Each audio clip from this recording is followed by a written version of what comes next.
Yeah, I'll All start right. letting people in here in just a second. Okay.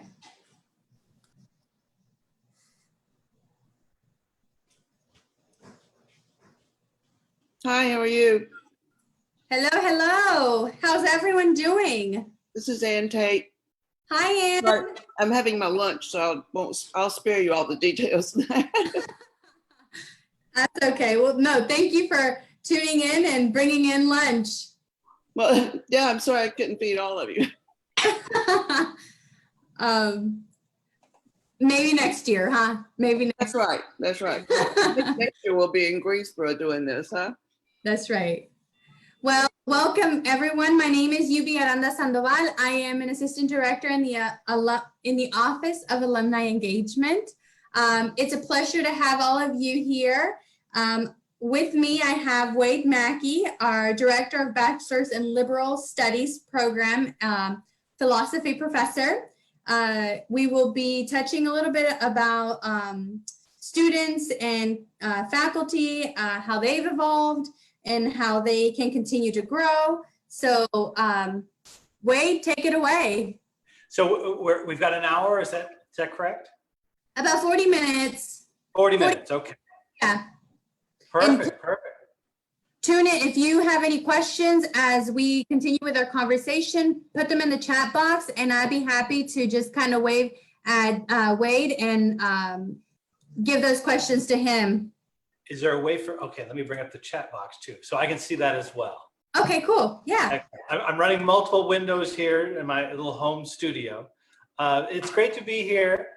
So my background is actually in philosophy, which means I'm interested in ideas and big ideas and sort of ethical views and sort of why people think the way they do.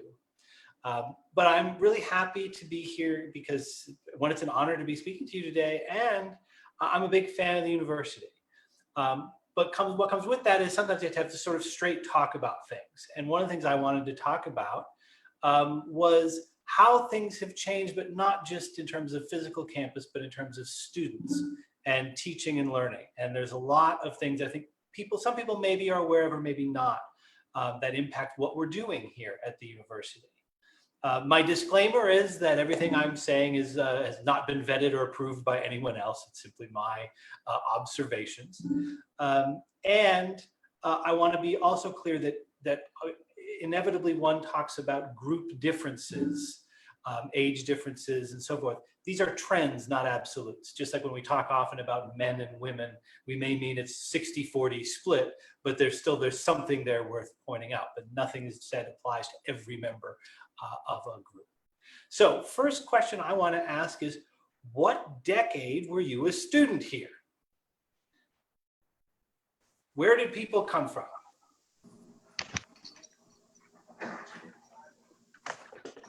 How many of you are graduates of this millennium? No. I see 90s in the chat, and feel free to just chat it out. Okay. Now, yeah. How many of you were graduates of the 80s? No one? Oh, there we go. Yeah. 72, 60s. Anyone from the WC era? 2019? Okay, good. So a wide range. But that's one of the things I like to know is like when people were here, because things have changed a lot. You may have noticed some of them. You remember this place? You may notice it's sort of gone now, about to be rebuilt with a whole new place. But it's even interesting here when you see this is 1964, and you sort of get a sense of who we were, or 65, excuse me, who we were back then. Other things that have changed, you know, back in the day, we had mandatory physical education classes in Coleman. But today, students experience sleep pods. Do you know what a sleep pod is? Well, let me show you one. That's these things. Our new rec center, in addition to sort of typical physical education, students get a nice nap, lights and sound effects and so forth. And yes, we have a STEM building. We have a lot of new buildings. But any of you guys tried the sleep pods? Anyone try those?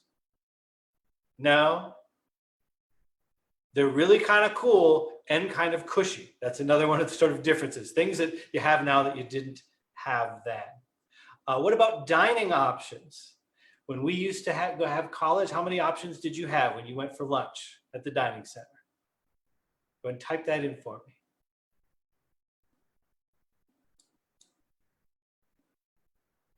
Do you have 2 choices, 4 choices?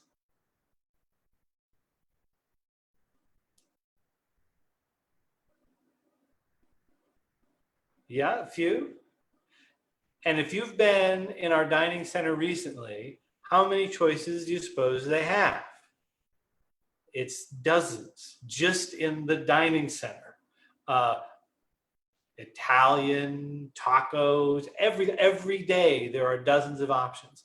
So things have changed in a lot of ways.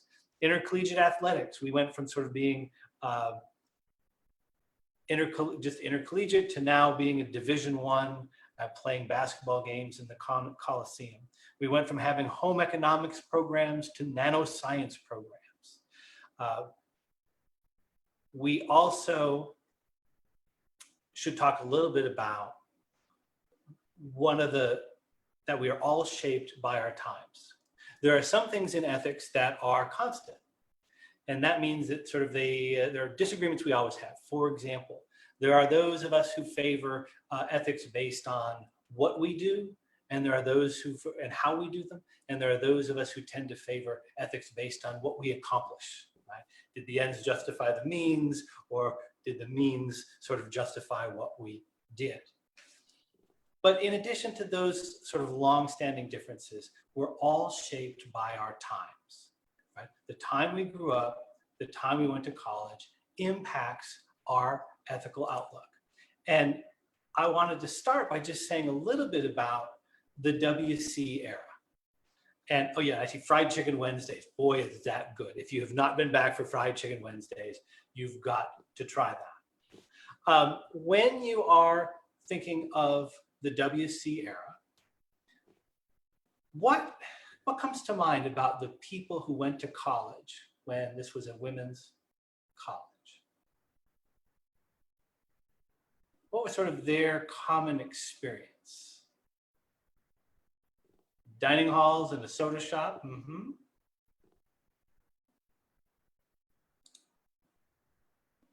Anything else come to mind?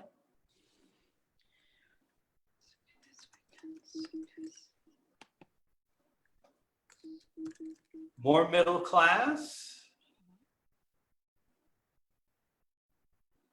Teacher education, yes, the sorts of things. So one thing we could talk about is that was an era when this institution was very focused on a few careers, right?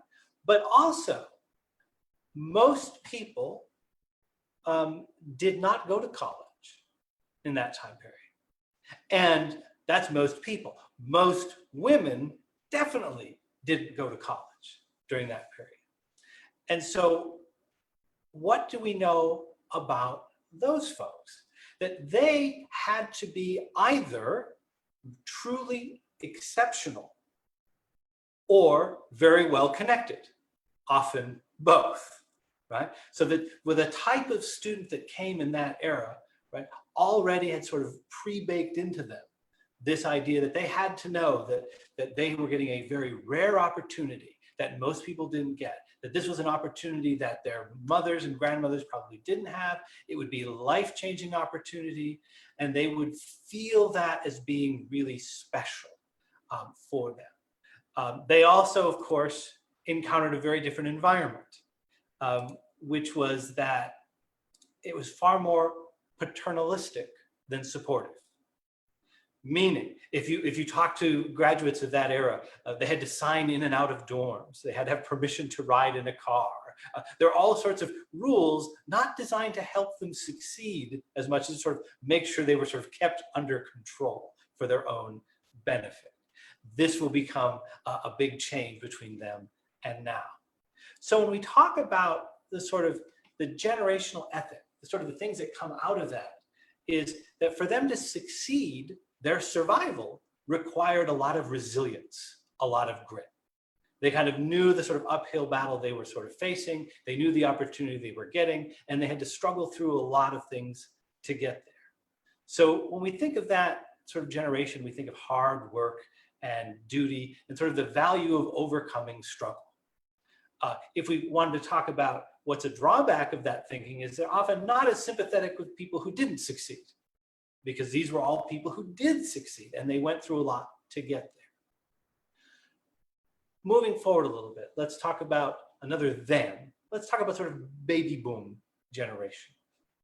Now, what do we know about baby boomers when they grew up and come to college? So let's go a few decades ahead, the latter half of the 20th century. Anything come to mind? More open and experiential, absolutely, right? The prior generations were far more conservative, meaning, right, they followed the rules as presented to them because they knew they had a rare opportunity and wanted to jump through all the hoops to succeed. Yeah. Other things come to mind, thinking of baby boomers as students. The Vietnam War, right? While there were certainly issues prior to that, when we think of sort of campus protests, I mean, that sort of time frame of the late 60s, early 70s was really stands out. Co-ed dorms, again, we see the change in norms. Anything else come to mind? These are all great things. Few observations I'll throw in, and feel free to keep putting yours up as well. The boomers more likely to have had a stable home with two parents with defined roles. Again, now we're comparing forward, right? And yes, there were still some curfews back then, but they came from these more stable homes, two parents. Most of them still did not go to college.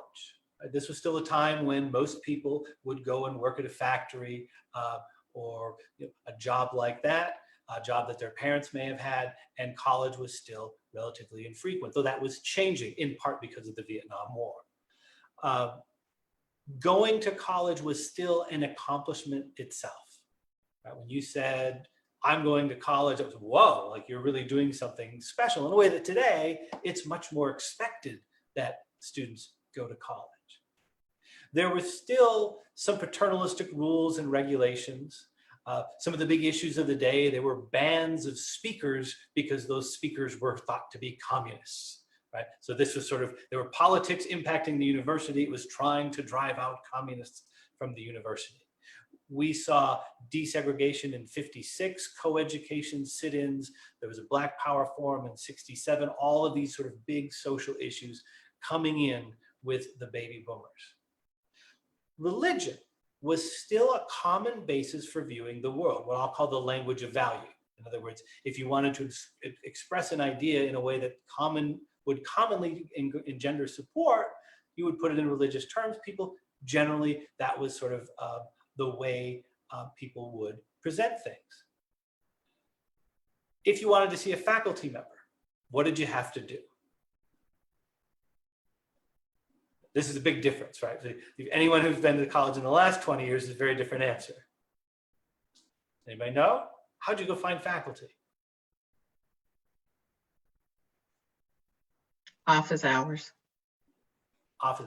Now, I want to be, this is very, so I like the second one, the ambush them after class. I'll call it the ambush, right? So you knew if you want to find a faculty member, you either showed up early to where you knew they were going to be, or you tried to catch them before they left. So there's advanced planning involved. You also knew that they had office hours, but to find out when those were, you would either have to go and look at your syllabus, or you'd have to go look at what was posted on their office door. You would have to make a plan, which would mean you would probably think about what you were going to say, think it through, and then go and have this conversation. One of the big differences we find today is email. How does email work?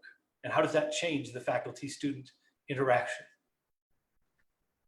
More impromptu and face-to-face. More impromptu. Faculty members today are commonly will receive an email from a student at 11 o'clock at night that is just incoherently help, blah, blah, blah, blah, blah. And then they get another one at 11:05. Oh, and this, and this. And then 11:10. Oh, never mind, I figured it out. All while we haven't seen any of those emails. So one of the changes is email increases access, but now the student mindset is it's so easy to fire that off that your planning and your sort of pre-thought around it aren't necessarily the same. So going back to the baby boomers, what was sort of the generational ethic? And again, these are not absolutes, but they're sort of a general trend. They wanted freedom.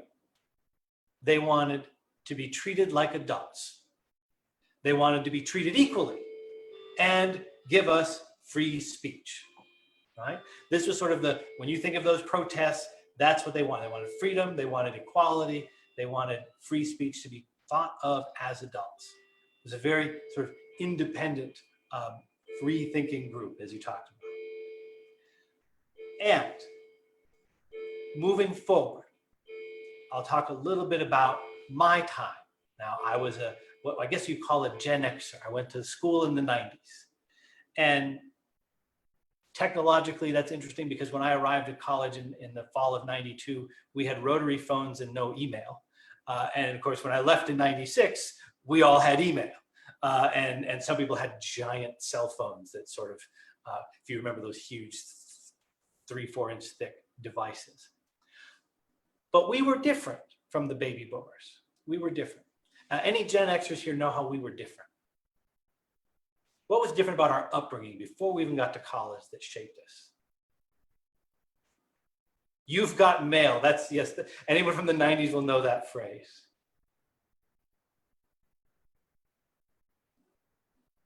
Any Gen Xers, what was different?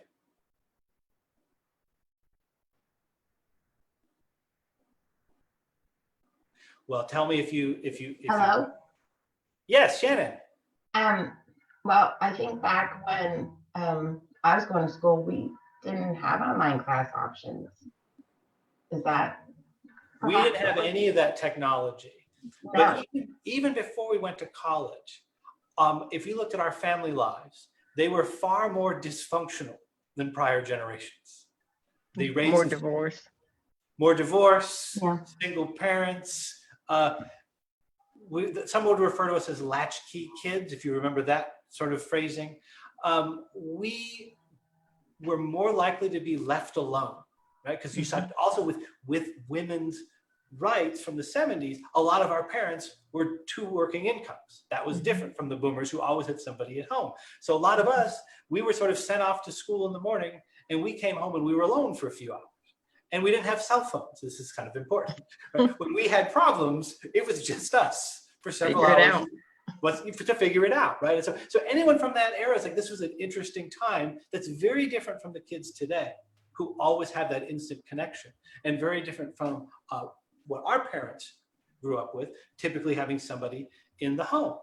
We also went outside a lot, because we didn't have all the technology and entertainment, and we usually had television and had how many channels?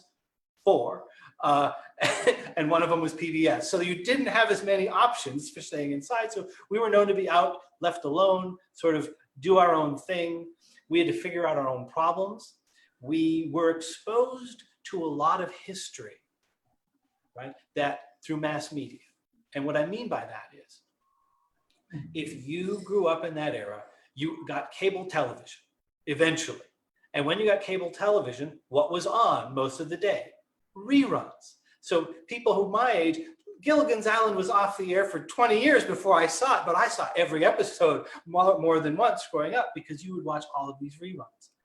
Meaning we were exposed to decades past, the culture, the history, the music, in a way that today, when you turn on television, there are so many options that the kids today aren't seeing reruns from back in the day unless they deliberately go out and find them. We had no other option. That's what was on. And so they actually are much more in the moment today and have much less knowledge of the past. True example. This fall, I had an honors student, and I made reference to back in 1989, the fall of the Berlin Wall and the reuniting of the two Germanys. And she said, "What? Wait, there were two Germanys? Tell me about this." Right? Yeah, it's sort of a surprise, but you see, it's a surprise to us, but it shouldn't be a surprise when you realize, like, where would they have learned that? Right? They're not seeing TV and news reports from that era. The documentaries they're not encountering because there's so many options today. Going back to Gen X, we were expected to try for college if we could. So college wasn't just this privilege, this honor. It was sort of an expectation that you would try to go to college. Some of the big issues on campus in that era you saw was the move from tolerance to eventually acceptance of gay rights, belief in free speech, the belief that sort of offending people is not a harm. If Generation X had an ethic, it might be this: leave us and other people alone. We're doing our own thing, and we figure things out on our own. Now, any comments on anything so far? Now, I hope again, none of this applies to everybody in these generations, but when you look at sort of the era when you were raised in this sort of traditional background and you went to college and it was this rare privilege and you just stuck by all the rules you were given and then you succeeded, to the generation of we wanted to do our own thing, to the generation of we were expected to go and had to figure things out on our own. And now I want to talk a little bit about the students coming today. The first thing that's hard for many of you to realize, but you have to do some math here. It's 2020. If you're 18 and coming to college this fall, when were you born? 2002. 2002, which means you don't remember George W. I mean, I introduced my class this fall to Bushisms. They had never heard them. They didn't really know who he was. I'm like, you really have to hear some of the things he said because they were just, is Our Children Learning is a classic. You can't make that up to them. But they have few memories of anything before the presidency of Barack Obama. They certainly, 9/11 is history. Mm-hmm. Mm-hmm. Right? 9/11 was like this strange event that they've heard about, but they have no memory of. Mm-hmm. They've always had the media focused currently. Not this sort of diverse historical mass audience stuff. Like, everything they have is brand new stuff designed for them. America has always been in a military conflict in the Middle East. For their entire life, we have had troops in the Middle East. Right? For most of us, remember like that was kind of a new thing, but it's just been an ongoing thing for them. They have always had instant contact with friends and family via technology. Right? They had an iPhone since their teenage years. The iPhones were, I think, 2008. Right? So they have always had that. Now think of how that changes as a Gen Xer, right? You come home, you're on your own, you can't get anybody instantly, but these kids always have instant contact to friends wherever they are. They don't have to interact with the people. When I went to the doctor's office or the dentist's office as a kid, who did you talk to? The people who happened to be there, because that's who you were stuck in a waiting room with. But these kids have a phone, so they can still be engaged with their friends. Any problem they run into, they have instant access to their parents. Ours were out golfing. They dropped us off at college when we were freshmen and never came back. That's not a unique experience I had. Again, not everybody had that one, but it's much less frequently now. These kids often have a helicopter parent or a snowplow parent, or one of each. The snowplow clears the road ahead, the helicopter follows them on the way through. They were always expected to go to college. Right? For them, not going to college would be a significant failure because it's sort of you're expected to go and do well. And of course, just email faculty. Going to see them actually takes a lot of time and effort. You can email them, but students today actually don't like email. What do they prefer? Anyone know? IM text message. They love to text faculty. And if some faculty are brave enough to give them their personal number, good for them. But that's how they prefer to interact. They expect things now. And when I talked about that email case, it is very frequent that a student might email you at 1 o'clock and wonder why you haven't responded by 3. Just not occurring to them that you might be in meetings or on the road or any number of other things. They have also had increased diversity. Right? They've dealt with more and different groups of people for their whole lives than prior generations. They are increasingly, as somebody pointed out, working class. Right? At UNCG, we have seen an increase in first generation students. Now that may sound familiar, of course, because a lot of the women's college era students would have been first generation, but often from a very different socioeconomic background. But we're talking about first generation, where the opportunity, where a lot of those folks never had that opportunity to go had they wanted to. But with more types of students, we get more students than ever before, because one of the things that I think people forget, we have as a society tried to send everybody to college. Right? That was never done before. You always sent maybe 20, maybe 30% of people went to college. For the rest, there's a factory job or a sales job, something else for you to do. But now we're trying to send the majority to college. And with more types of students, with more diversity, and I mean diversity in multiple different categories of things, coming to college, they bring more challenges with them. And this is one of the things I think is really helpful to understand, is the way that colleges have to be prepared to serve different students that didn't used to make it to college. Probably for not good reasons, but they didn't get to college, or they didn't stay in college. And so I have a few things I call things students say. These are emails that I have received over the years I'll share them anonymously, but to give you a sense of the sorts of things that I'll tell you. When I started teaching in the late 90s, we didn't get emails like this. So here is an email I got from the spring of 2017. Quote, "I'm sorry, I've been unable to complete the modules on time. At the beginning of the semester, I was struggling with my own depression, and the last few weeks I've been trying to help my ex-husband deal with his. We are both bipolar, sort of a match made in purgatory. I've promised his social worker I'll let him stay here once she releases him from the psych ward in the next day or two. But aside from cooking Thanksgiving for my kids, I've been running back and forth and dealing with people by phone on his behalf. Is there a way to take an incomplete for this course? If not, I understand. If I had 72 hours, I could finish. But since that violates your syllabus, I figured it wouldn't hurt to ask for an incomplete. I probably won't be able to finish my degree due to upcoming financial issues, including losing my financial aid, but I hate leaving things unfinished." Now, there's a lot to take in with an email like that, right? And now I'm wondering, like, how does one even answer an email like that, right? I can tell you, no faculty was ever trained to answer an email like that. You have people who have financial issues, spousal issues, childcare issues, their own mental health issues, and they're caretaking for someone else with their mental health or health issues.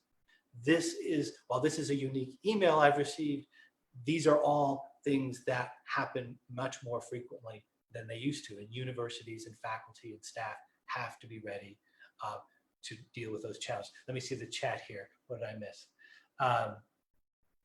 Yes, people now are understanding the challenges that people face. And I'll give you another one, and this is sort of in the same theme. This was an email I received less than a decade ago. And the student had asked me to certify that they had never attended my class when they actually did attend my class. And I refused their request on the grounds of professional ethics, that I can't state something that's not true. And this was the exact response I received. Quote, "It's okay, and I totally understand. You are correct.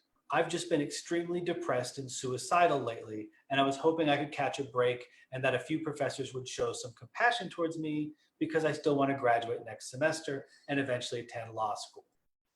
An entire semester full of W's is really going to raise questions to an admissions officer, but that's all right. I guess I'll have to deal with it. Sorry for bothering you." Now, I can tell you luckily we have professional people on campus in the Dean of Students office who work with students like this, and I immediately got the student connected to them. But again, these emails that I'm sharing with you are not typical emails, but they represent the very real challenge that universities are facing today. And one of the #1 challenges we're facing is mental health of our students. The rate, according to our Vice Chancellor of Student Affairs in a presentation that she gave to Faculty Senate, UNCG students are diagnosed the percentage of UNCG students diagnosed with a mental health condition exceeds 40%. Now, of course, what that condition is, that might be ADHD, which is much more common. That could be any number of depression. There's a whole lot of things rolled into that. But yes, we said, wow. So she said this at Faculty Senate, and the senator said that can't be right. And she went back and came back the next month and said that's the right number. It was 42, 43%. Again, that includes a lot of things rolled into that. But now when you look at a university that 100 years ago basically kept people in dorms, kept them locked down and safe, that now we have to have services, whether they're mental health counselors, we have to have the ability to get people medication, deal with students in crisis. This is a huge challenge, not just to UNCG, but all universities, right? Were you aware of this, anybody? No? Okay. And again, I certainly don't want to depress you. I want you to understand sort of the challenges that we're facing. Because as a faculty member, you wake up and you expect an email about my dog ate my homework, and you get that. And you're just like, what do I do with that, right? This changes the dynamic. And I think some of that goes back to what you said about like the helicopter parents, and like my comment about students needing to be more self-sufficient, or people in general learning how to take care of themselves, learning how to put a filter on some of their sharing maybe in that email, but also just being self-sufficient and learning how to take care of yourself without your parents always stepping in to fix things for you. And this is a view that we often hear about, but I can tell you when students start asking you, I'm off my meds, what do I do? I mean, this is increasingly common, and it just didn't occur in decades past. I want to move on to some other things, but that's the mental health crisis. You're going to hear more about that, because that is a nationwide thing that we are trying to deal with. They have Wi-Fi everywhere, right? Everywhere. And they expect to be able to use it.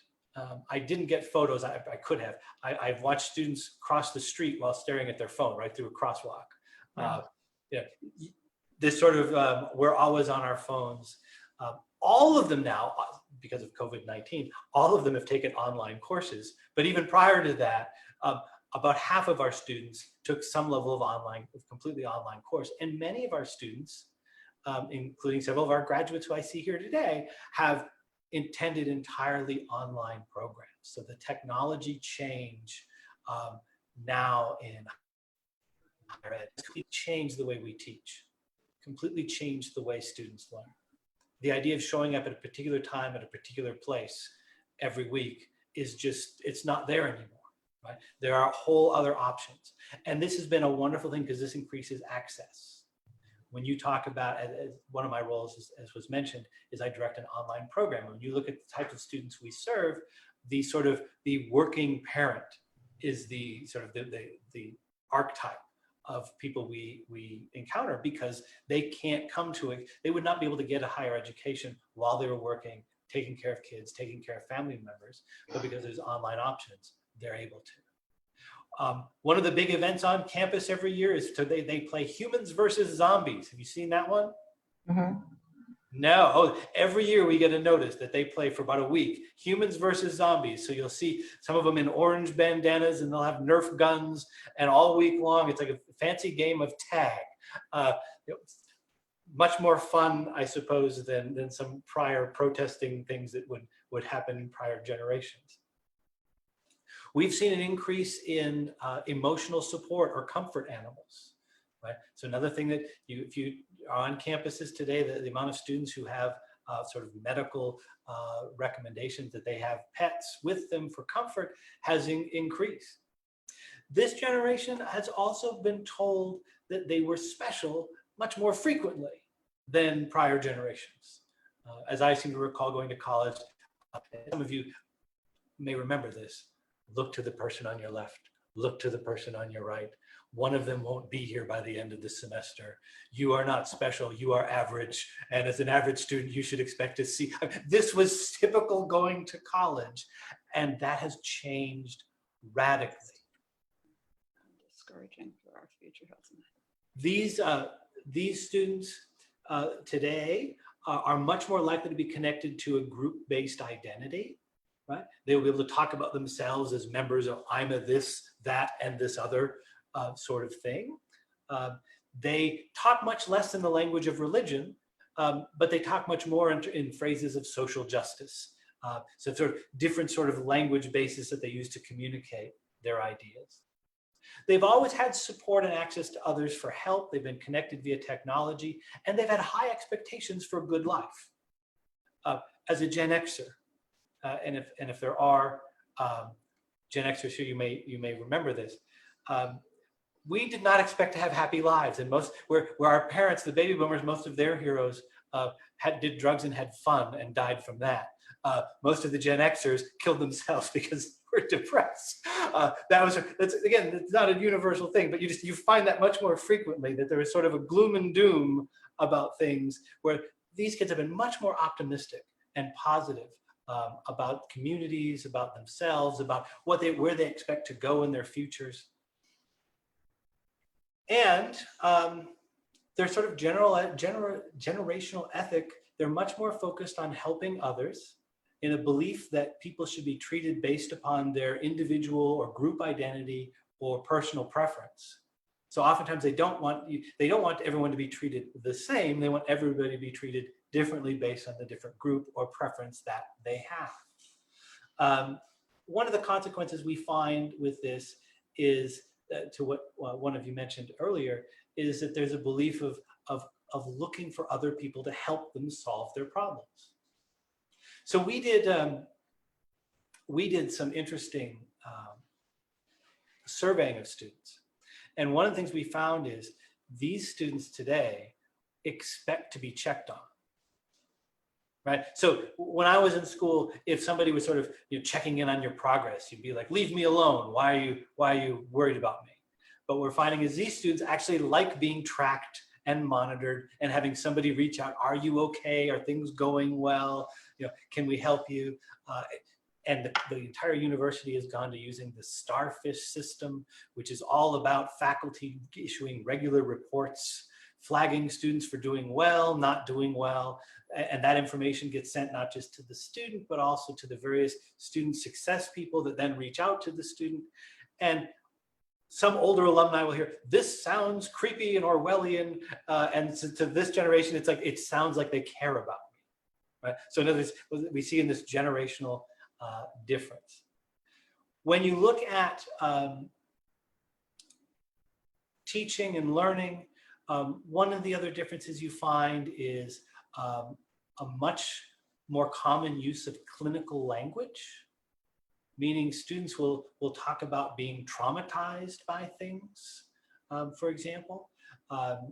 They actually find that offensive things are harmful to them, because if you upset me, it's traumatizing to me. It's much more frequent than it used to be. They actually will say less in class than they used to, because they're more afraid of upsetting each other. Whereas when I went to school, the causing an argument was sort of the fun of being in a classroom. It's much more common today to find students who don't want to say things because they don't want to upset anybody else. And this and if somebody does say something offensive, they will actually expect faculty to intervene, right? So they want faculty to sort of correct what somebody said as being offensive, rather than them having to speak up and say, hey, I thought what you said was offensive. And you see this sometimes in the news with they talk about decreased support of free speech on campus, that people attempts to ban speakers, not because they're communists, but because they're hateful or they're offensive. And so that sort of connects to this. So some of the consequences of this is that faculty are in this position of trying very hard to deal with all of the different students with these radically different expectations. It's no longer the case that faculty just show up and talk for an hour and then take student questions. We're expected to monitor students, to refer students, to reach out to them, to recognize when it's an issue of mental health or personal financial issues. I see, I have 10 minutes, okay. I have 2 boys in college. One is like this, wanting the checkup on, the other is not, right? And this is when I talk about all of these things, none of them are universal. It's simply a matter of the frequency with which you'll encounter, right? The frequency with which you'll find millennials having a certain attitude is different from Gen Xers, is different from baby boomers. So, boy, I have 10 minutes. I have so much more to talk about. Talk about best and worst excuses.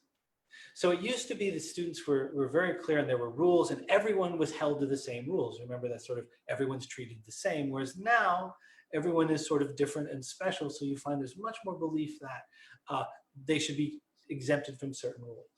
The best, I'm sorry?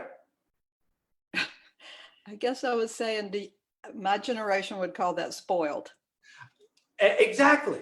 Right, and I thank you for saying that, because this is exactly and people of prior generations were sort of socialized to see it that way. And when you call them spoiled, they hear, oh, you don't care about us, right? So there's this sort of radical, and when you look at our society, these generational conflicts, you can see why these different attitudes emerge. But I've had some really wonderful and horrible excuses, and I thought I would share them with my Things Students Say Part 2. The best example is this. This was an online military student. My paper's late, here it is. My convoy was hit by an IED, here's my Sarge's email, right? I see from some of your reactions, that's a real thing that happens, is we have active duty military students taking online classes, and that was the best excuse I ever had. I took his word for it. Probably the worst excuse I had, this was 5 years ago. I'll read it. Quote, I wanted to speak with you regarding the grade I made. I had a really hard time this semester. I suffered severe allergies. I had pain caused by arthritis. And I also have low testosterone, which causes tiredness. Now, when I heard that, how do you respond to that email? When someone tells me they have low testosterone, my first reaction is, so do over half of my students, they're called women.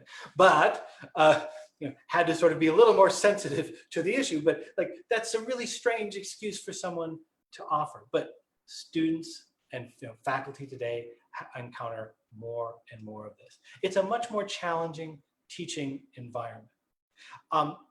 I haven't even talked about all the scooters that we have on campus. There's so many different things on campus. I'll read you one more thing that students say.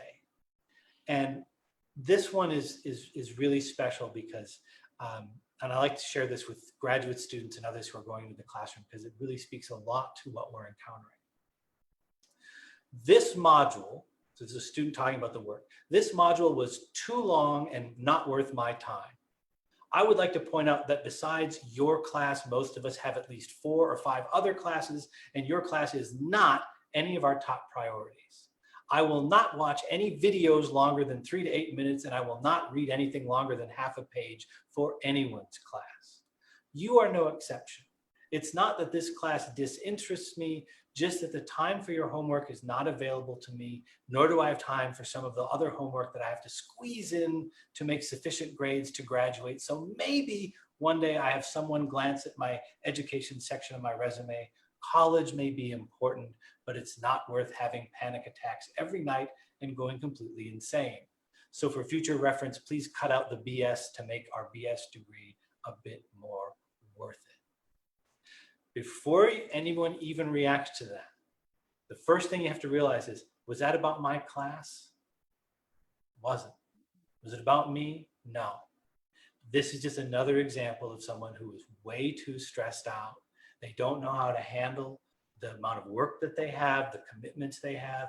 When I talk about this generation, they're more involved in student clubs, they're more involved in community life, they're more connected with caring for family members, working jobs. And so a lot of what we see is this sort of, they get overwhelmed and they don't know how to handle it. Some final points. When you look at teaching at the university, class sizes have grown. We have technology everywhere. I have green screens, virtual backgrounds. Research is not even done with books as much in the library as it is librarians help you with digital searches. The whole culture of weeding out students is replaced with a culture of helping students through the process. Faculty are expected to do much more tracking of students, and the students actually expect that sort of level of care. And so my big message here is just how much more UNCG needs to do to support the students of today than of prior generations. We have more students with more needs. We have more regulations imposed upon us from government, from accreditors than ever before. And that's the sort of struggle we're in. And that's why support from alumni and everyone else is so helpful to us, because it really is a different environment than it used to be. And that's my message to you. It's not that anyone's bad or not up to what they should be. It's that the world has changed in so many ways. Oh, thank you for the comment on my modules. So I'll just stop there for a moment. If there's any burning questions, I'm happy to take them, so as long as UB says we have time. Thank you, Wade. Yes, if there are any questions, please shoot away. We have about 15 minutes before our next session starts. We want to wrap it up about 5 minutes so that it'll give time people time to log into our next session. So all right, I'll try to look at the chat here, but feel free to ask anything you need. One of the changes is multiple generations can be in the same classroom. That is a huge benefit. I have had classes where I've had it's not just generational. I love the veterans, right? Because you get people who've been shot at and had their convoys bombed, and then they're showing up for the 8 a.m. class saying, you all need to stop complaining. Read the darn book. It's a lot easier than what we had to do. Sort of bringing in difference really helps students get perspective. Because if all you've done is high school and then go to college, I mean, your knowledge of the world is very different than the people who, look, I'm a working mom returning to college now that my kids are in school, right? That person can really bring out some interesting things. Based on your experience attending, have the technological tools, email made a significant impact on retention and success rates? I believe what I'm told, and what I'm told is yes. So in terms of the tracking and the student success side, I don't believe we would invest in that if it wasn't generating a return in terms of benefits for the students. I can tell you that they do a lot, because sometimes faculty are right to say that the student needs to buck up and move forward. But other times faculty need to be saying, hey, wait a minute. And I've had to do this with faculty who work in my program. You really aren't appreciating what this particular student is dealing with. And so having those tracking, those technology tools in that system to sort of really explain what happened to a particular student. Because I've had, things I can't disclose that were reported about students who said, wow, if you really understood what happened to the student, you really would cut them a break, right? Because that was really significant. Can you share your thoughts on the future importance of a college education? How can alumni specifically help current students? Okay, here's my pitch to you. What I love, and I've had this happen, is whatever you're doing now, connect with somebody who's teaching those kids who are going to be you later, and come visit that classroom. I've had people, so one of my big classes I've taught is a business ethics class, and I've had people who, graduated, then 10 years later, who are students of mine, they come back and just give like a 30-minute lecture, like what's it like being an accountant or whatever they're doing, manager, and just tell those stories. Because then what you can also say is, and here's what I learned in college, or here's what you need to remember in college, because they don't believe it when we tell them. It's like with all of you, I'm sure you were told something by your parents. You didn't believe it because your parents told you. You believed it when some total stranger told you, well, maybe mom and dad did know something, right? So yes. So any kind of support is helpful, but I would also look at attending and actually interacting with the students today. Will COVID-19 make online learning more prevalent at UNCG? It will make online learning more prevalent everywhere, but it will also raise resistance to online learning, because we took hundreds of thousands of faculty who never wanted to teach online, still don't want to teach online, and we forced them online with 1 week's notice. And they're doing exactly the sort of job you would do if you were forced to do something you didn't want to do on short notice, which is to say that you're doing your best. But there are those who will say, I didn't like it and I'm moving away. My parents didn't believe in college, so I had to go to my degree on my own. Yeah, lots of people have sort of fought their way up. And everything I've said about students today, right? There are students who are still that go-getter, just let me tell me what I need to do, where are the hurdles, and I can take care of myself. They're here, we love them, they're the easy, I call them the Hermione Grangers. If you know your Harry Potter, right? Like you just tell them like, here's the assignment and they take care of it. There's a whole lot of people who in prior generations didn't make it to college that we're trying to get through. Yes, that mental health piece, I mean, going all the way up to the UNC system president, I mean, they talk about the mental health crisis. I mean, so they use that terminology. So we know that that's something we need to deal with. And it's hard. So a little inside baseball, but as a faculty member, because you have student privacy issues, right? So I'll have a student that reports something to me, I report them to the appropriate office, but then I'm not allowed to know what that office and that student do, which makes it very hard for me to know, well, now, how do I follow up with that? And what am I looking for? So there's a lot to be worked out. Other questions? Did I get anything horribly wrong? Oh, thank you.